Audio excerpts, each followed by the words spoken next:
Hello friends, welcome back to another video. Friends, भारतीय भूगोल के इस सीरीज़ में हम लोग टोटल 1000 महत्वपूर्ण एमसीक्यूज करने वाले हैं। ये सारे एमसीक्यूज बहुत ही इंपॉर्टेंट और सिलेक्टिव होंगे आपकी परीक्षा की दृष्टि से, और यह सीरीज़ का फर्स्ट वीडियो है, पहला वीडियो है। तो आइए शुरू करते हैं इस वीडियो को और जानते हैं इन महत्वपूर्ण प्रश्नों को। पहला प्रश्न है कि भारत का प्रथम राष्ट्रीय उद्यान कौन है। तो भारत का प्रथम राष्ट्रीय कौन है, इसके लिए आपके ऑप्शन दिए गए हैं गिर राष्ट्रीय उद्यान, जिम कॉर्बेट राष्ट्रीय उद्यान, दुधवा राष्ट्रीय उद्यान और बांदीपुर राष्ट्रीय उद्यान। तो फ्रेंड्स, इसका आंसर होगा जिम कॉर्बेट राष्ट्रीय उद्यान। इसका करेक्ट आंसर बी होगा। और जिम कॉर्बेट राष्ट्रीय उद्यान कहाँ है, तो यह उत्तराखंड राज्य में है और इसका पहला नाम यानी इसका पुराना नाम हेली नेशनल पार्क था, जिसकी स्थापना 1935 ईस्वी में हुई थी। अगला प्रश्न है कि टाइगर स्टेट के नाम से किस राज्य को जाना जाता है। आपके ऑप्शन है कर्नाटक, उत्तर प्रदेश, मध्य प्रदेश और गुजरात। तो फ्रेंड्स, मध्य प्रदेश को टाइगर स्टेट के नाम से जाना जाता है। इसका करेक्ट आंसर होगा सी। ठीक है, सी इसका करेक्ट आंसर होगा। और टोटल 11 राष्ट्रीय उद्यान है मध्य प्रदेश में, और मध्य प्रदेश में सबसे ज़्यादा बाघ पाए जाते हैं। वर्तमान में मध्य प्रदेश के मुख्यमंत्री शिवराज सिंह हैं। ठीक है, अगला प्रश्न देखते हैं। रामगंगा नदी किस पार्क से होकर बहती है। आपके ऑप्शन है पेंच राष्ट्रीय उद्यान, जिम कॉर्बेट राष्ट्रीय उद्यान, दुधवा राष्ट्रीय उद्यान और गिर राष्ट्रीय उद्यान। तो इसका आंसर होगा फ्रेंड्स जिम कॉर्बेट राष्ट्रीय उद्यान, यानी बी इसका करेक्ट आंसर होगा। और जिम कॉर्बेट राष्ट्रीय उद्यान, जैसा कि हमने अभी बताया, उत्तराखंड में स्थित है और यहीं से रामगंगा निकलती है।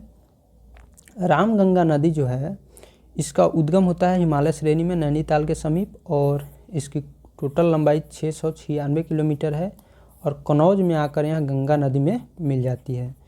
खोन इसकी सबसे प्रमुख सहायक नदी है। ठीक है, चलिए अगला प्रश्न देखते हैं। भारत का क्षेत्रफल संपूर्ण विश्व का कितना प्रतिशत है। तो आपकी ऑप्शन है 3.4%, 2.42%, 4%, 4.5%। तो फ्रेंड्स, इसका आंसर होगा 2.42%, यानी इसका करेक्ट आंसर बी होगा। और भारत का क्षेत्रफल, जैसा कि आप जानते हैं, 32,87,263 वर्ग किलोमीटर भारत का क्षेत्रफल है।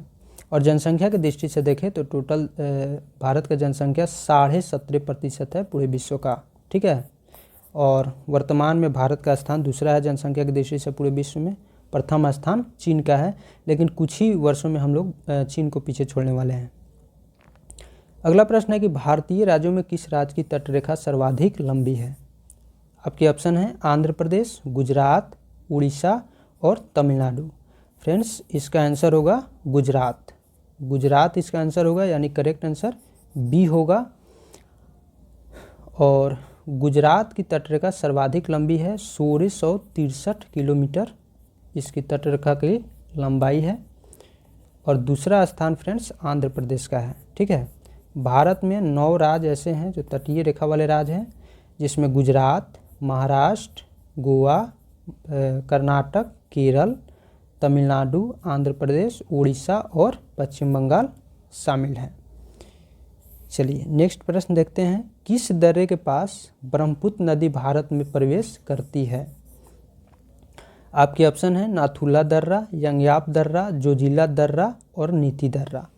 फ्रेंड्स, यंगयाप दर्रा जो है यहाँ अरुणाचल प्रदेश में है और यहीं से ब्रह्मपुत्र नदी भारत में प्रवेश करती है, इसी के समीप।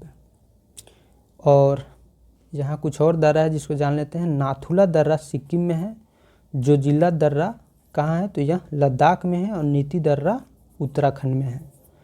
तो हम लोग अभी जान रहे हैं कि ब्रह्मपुत्र किस दर्रे के पास से होकर भारत में प्रवेश करती है, तो यंगयाप दर्रा, यानी इसका करेक्ट आंसर बी होगा। और ब्रह्मपुत्र के नदी के बारे में थोड़ा जान लेते हैं। ब्रह्मपुत्र नदी जो है, यह मानसरोवर जो झील है तिब्बत में, वहाँ से 80 किलोमीटर दूर से एक हिमनद है चेमयुंगडुंग करके, वहीं से यह निकलती है, जो समुद्र तल से जिसकी ऊंचाई है 5150 मीटर समुद्र तल से ऊंचाई है उस हिमनद की, और वहीं से ब्रह्मपुत्र नदी निकलती है, यानी उसका उद्गम स्रोत है और जाकर अरब सागर में गिरती है। देखिए, ब्रह्मपुत्र नदी को तिब्बत में सांगपो के नाम से अरुणाचल प्रदेश में दिहांग के नाम से और असम में ब्रह्मपुत्र नदी के नाम से हम लोग जानते हैं। इसकी सहायक नदी के बारे में आप लोग जानते हैं, जैसे लोहित, दिबांग, सबनसिरी, उसके बाद मानस, तीस्ता इसकी सहायक नदियां हैं। चलिए आगे देखते हैं। अगला प्रश्न है कि जोजिला दर्रे का निर्माण किस नदी द्वारा हुआ है। आपके ऑप्शन है सिंधु नदी, सतलज नदी, ब्यास नदी और तीस्ता नदी। तो फ्रेंड्स, जोजिला दर्रे का निर्माण सिंधु नदी के द्वारा हुआ है। सिंधु नदी, इसका उद्गम स्रोत सानोख्या बा भीमनद से होता है, जो मानसरोवर झील के पास है तिब्बत में, और यह जाकर अरब सागर में गिरती है। कहाँ से गिरती है? अरब सागर में जाकर गिरती है। ठीक है। और इसकी सहायक नदियां हैं सतलज, ब्यास, रावी, झेलम, चेनाब। और देखिए दर्रा किसे कहते हैं फ्रेंड्स, जैसा कि हम लोग मानव मेड रास्ता बनाते हैं आवागमन के लिए, कहीं जाने आने के लिए, वहीं प्रकृति द्वारा आवागमन के लिए कुछ पहाड़ियों के बीच में, जैसे दो पहाड़ियों के बीच में या दो पर्वतों के बीच में एक सक्रिय रास्ता टाइप का बना होता है, उसे हम लोग दर्रा कहते हैं। ठीक है। चलिए अगला प्रश्न देखते हैं। भारत का रूर के नाम से किस पठार को जाना जाता है। आपके ऑप्शन है मालवा का पठार, विंध्याचल का पठार, छोटा नागपुर का पठार और दक्कन का पठार। तो फ्रेंड्स, छोटा नागपुर के पठार को भारत का रूर प्रदेश के नाम से जाना जाता है। तो आपका आंसर होगा सी। भारत का रूर इसलिए कहा जाता है क्योंकि खनिज संसाधन की दृष्टि से बहुत ही संपन्न प्रदेश है, और भारत का रूर जो प्रदेश है इसे छोटा नागपुर का पठार या रांची के पठार के नाम से भी हम लोग जानते हैं, और यह प्री कैम्ब्रियन युग के चट्टानों से काल के चट्टानों से बना है। ठीक है। जो लगभग 5.5 करोड़ वर्ष पहले निर्मित हुआ है। उस चट्टान का निर्माण हुआ है कब? 5.5 करोड़ वर्ष पूर्व। ठीक है। अगला प्रश्न है कि 10 डिग्री चैनल किसके किसके मध्य स्थित है। तो यह चैनल जो है किसके मध्य स्थित है? आपको ऑप्शन है मालदीव और मिनिकॉय के मध्य, कवरत्ती और मिनिकॉय के मध्य, छोटा अंडमान और कार निकोबार के मध्य, और सुमात्रा व निकोबार के मध्य। तो फ्रेंड्स, इसका आंसर होगा सी।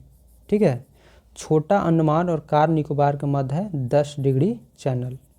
दरअसल चैनल क्या होता है? तो चैनल एक वाटर बॉडी होता है जो दो स्थलों को अलग करता है।